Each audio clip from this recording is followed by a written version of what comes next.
Hello everyone and welcome to a Pan That Palette update. This will probably be my last one of the year, and it is not a finale, it is an update because I still haven't managed to finish the Burgundy x9 palette yet. I used it quite a bit, but just not as much as I wanted to, and overall I really wasn't trying that hard this year with this palette. My focus was definitely on my other projects, specifically my project PanPorn and not this one. So this was more like a secondary project instead of a primary project, which is what I really wanted it to be and what it will be in 2018. I've kind of learned some lessons along the way. So anyway, if you missed my last update, I highly suggest you check it out. It's best to watch these kind of updates in order, otherwise they just don't make a whole lot of sense. So I will have my previous update linked down below, and I will show you guys what my palette looked like last time with some of my Franken shadows in there. And this is what my palette looks like right now. And as you can see, there's quite a bit of progress made. I finished one of my Franken shadows, hit pan.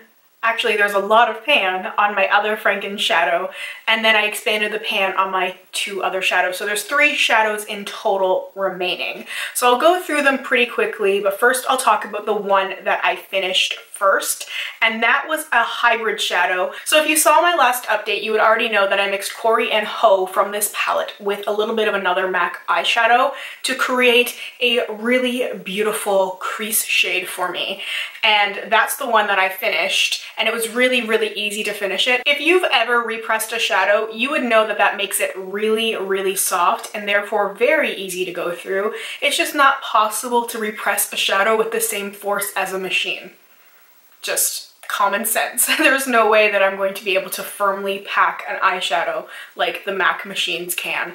So that was really easy to finish. There wasn't a whole lot of product there anyway, because I did mix what was remaining of those 2 shades and then just added a tiny bit in of Kid just to create something that was a little bit of a lighter shade, because I just wanted to use it as a crease shade, and that's what I did. I mentioned that in my project PanPorn update, the last one that I did, because I was using my Franken shadow with some of the shimmery shades from the palettes that I was playing with, because it's just a really good neutral color that I could pretty easily and casually throw into the crease. It wasn't very complicated. A really great thing for those quick everyday looks. But when I could do a very shimmery metallic type lid shade and then used that shadow to blend it out, it was really easy to do, and it meant that I could go through the shadow really quickly, but also got to play with some of the other things. And that's why I don't have a whole lot of progress on the other shadows, because I really was playing quite a bit with some other things, and I've been drawn to other things, not just this palette, but the other shades in here I did use a little bit. So the first one I'll talk about is my Franken shadow. This is a mix of Amber Lights and #Noir. That's the shadow that's all over my lid today. I'm actually obsessed with this eye look. I knew I was going to wear my Franken shadow in this video, but I wasn't sure how I was going to do it. I wanted to do something different than my last video, which I just did a very simple smoky eye with that. I wanted to do something different, and I had this vision in my head of like this pretty inner corner thing, and it just turned out so well. I'm so happy. I used the blue and green shades from the Kat Von D Alchemist palette, as well as a mint green eyeliner. So I'm super happy with this. This is one of my favorite looks I think I've ever done. Just, it's very simple. It wasn't very complicated, but I feel like it's so pretty, and I haven't actually done anything like this before. And I dug out my Road Stripe eyeshadow for a face highlight, as well as my brow bone highlight. So I'm just hitting all the bases here in my comfort zone. Like, it's just so good. And I'm going to miss my Franken shadow. I really love how my combination shade turned out.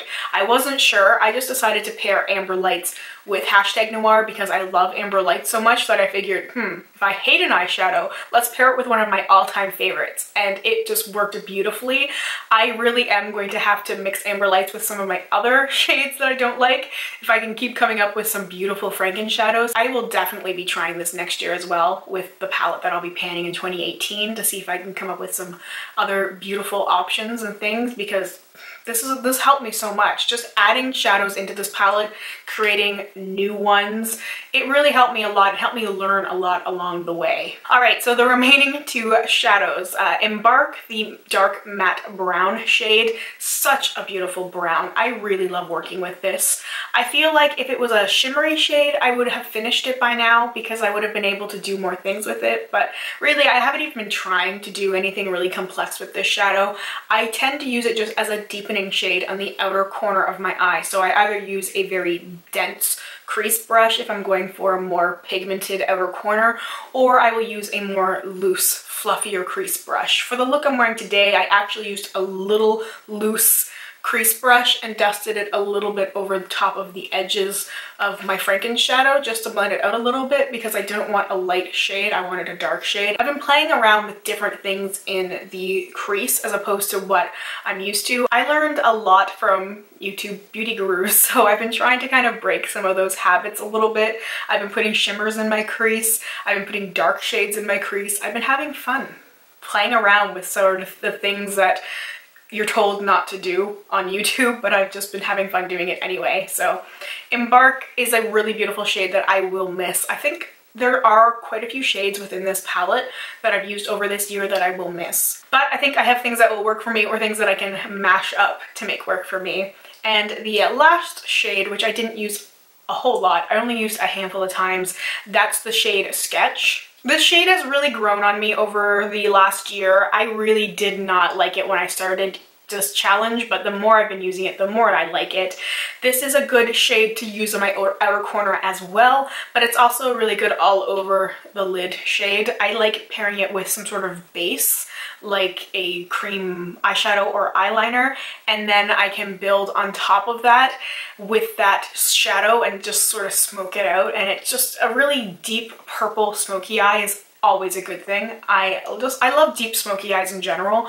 They are one of my favorite things to do. Black smoky eyes, deep brown smoky eyes, deep purple, deep blue, anything deep I like because I like the contrast and I like to do a nude lip. So I like to really emphasize my eyes and I will just go crazy with it. I posted a little mini tutorial type video on Instagram and I just went hard with black eyeshadow and so many of the comments on that were like, girl, you did that, and I just don't have any fear when it comes to dark eyeshadows. I don't think I really have a lot of fears when it comes to makeup in general.